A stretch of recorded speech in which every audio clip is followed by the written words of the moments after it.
Welcome again to Time Travel in Medicine. And for this episode, I'm actually going to tell you a little bit of a story. And it's a story about intellectual acceptance. Remember, we were going to talk about emotional intelligence, but before we get to emotional intelligence, let's talk about acceptance first of all. This is coming from my book, Six Rings, Volume 1, in which I describe this concept. It starts with a picture of Ulysses fighting the beggar, which was created in 1903 by Lewis Corinth. In that picture, Odysseus returns to Ithaca disguised as a beggar. The beggar, Aeneas, stupidly picks a fight with Odysseus, and Odysseus ends up on the floor gasping for his life. The allegory of this story is the beggar's fear of being beaten. This is very important for intellectual acceptance.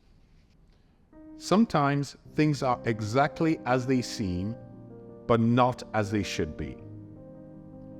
The early morning sun glistened on the hood of my car and reflected down like snowflakes, almost like a kaleidoscope of crystals. It was as if miniature cracks had appeared on the windscreen, bursting like raindrops and smearing the view in front of me. This was fussy, messy light. And from inside of the car, it evoked almost a sense of rainbows, a sense of beginning, and a sense of promise for the day. This light, though, however, was playing various tricks on my brain, and we're going to talk a little bit later on in the series about how the brain perceives light. I looked down at my watch. It was about 7 o'clock in the morning. Now, I never like to be particularly late. In fact, I think to myself, 6 minutes is the absolute cutoff for being late. It's 7 o'clock in the morning, and I'm driving to work. And as I'm driving to work, I look at my wristwatch. It's 7 o'clock. Gosh, I'm running late. I never like to be more than 6 minutes late. Why 6? 6 is the structure of the hexagon. So this is very important for me in terms of time and judging whether I was late or not. Now, as for arriving early, that is really not the sort of thing I like to do, because that is really putting yourself or thrusting yourself into the other individual's personal time and space, because they might not be even ready for you. So timing is precision. At this point in my life, things were going well, and I was able to try and understand all the things around me and to try and put things into their various elements.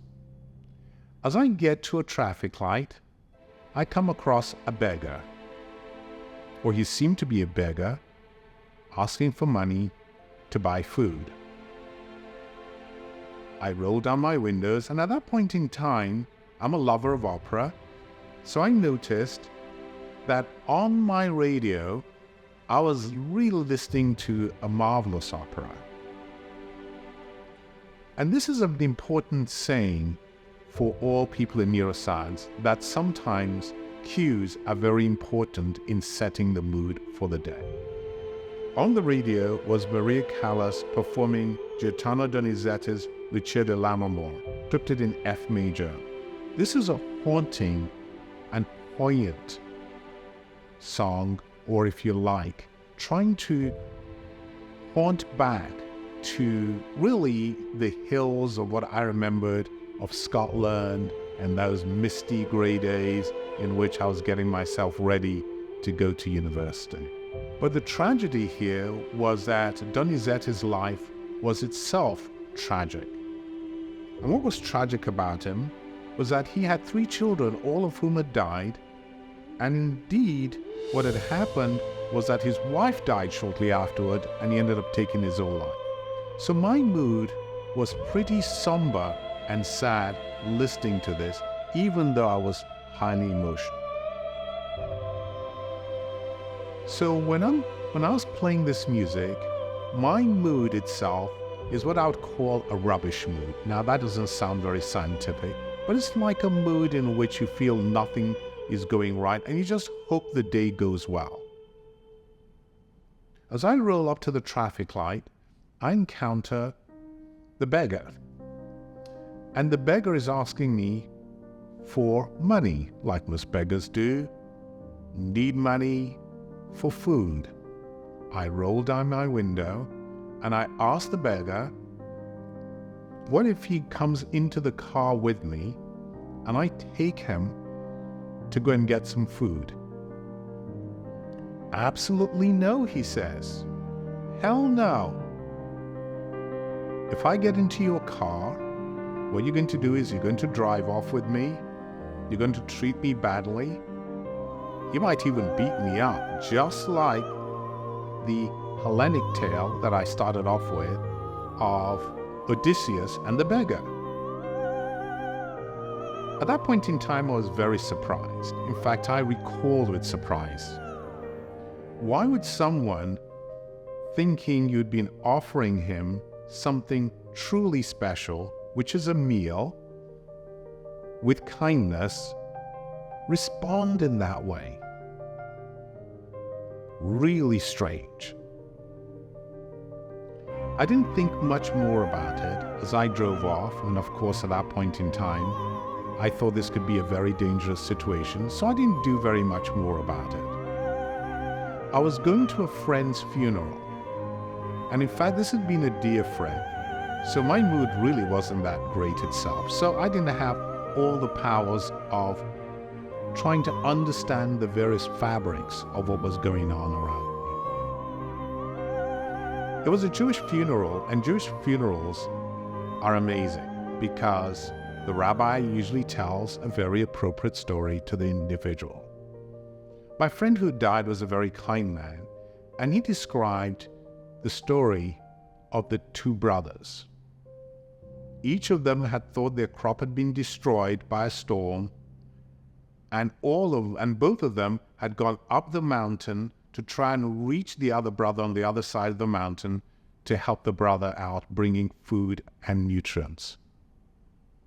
The brothers met in the middle, they hugged, they laughed, and it was a true story of friendship and thinking about the other person. I reflected on this a little bit more, and I realized that it was my mistake that had led the beggar to be upset with me. Why was I so presumptuous to assume that because he was begging on the street, he had no free will, he had no power, and all he would do was comply with what I was saying and be kind to me back in response to my offer? In my view, that was just presumptuous, even a little arrogant. And I realized that this was a true lesson in intellectual acceptance that I knew so well or I hadn't applied. The very next day, I drive back to the place where the beggar is. But this time, I don't roll down my window. I get out of my car and I walk towards the beggar. I reach out my hand to say hello to him. I introduce myself to him, and he then introduces himself to me. I start off by apologizing. I apologize for my presumption yesterday. I apologize for my seeming arrogance, to be able to understand where you were and what you needed. Can we start again? The beggar smiled. He looked at me, and he said something that was really telling. And he said, "Let's go for breakfast. All of us are sons of Zeus." And I thought to myself, here I was, rolling up to the lights, meeting a beggar who was another Hellenic scholar. Now, what has this got to do with brain science? This tells us that there are many processes in the brain that are important. Not just the sensation, but the mood that you're in affects the way you behave. And here we have got a cross-section or a cross-section of the brain. And the emotional components of the brain are really along the structures around here, and they relate to our thinking and how we actually describe things to other people. So the very first lesson of emotional intelligence, or in this case, intellectual acceptance, was my inability at that point in time to halt, to understand the perception, and to process the information.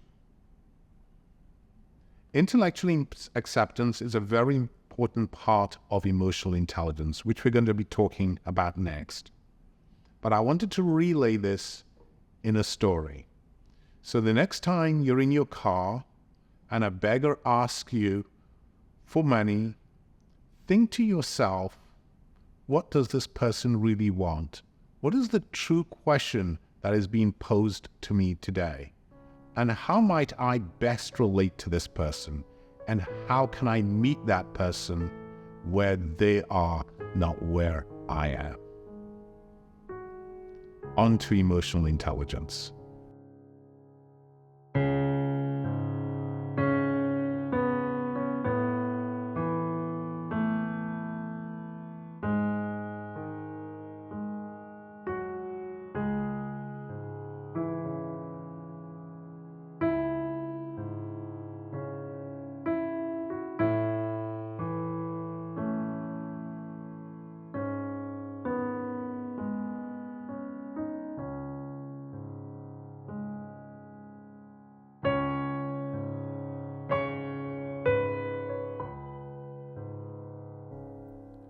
If you like this program, please don't forget to subscribe by clicking on the button below. It really does help for us to be able to bring you this great content. See you soon. Bye-bye.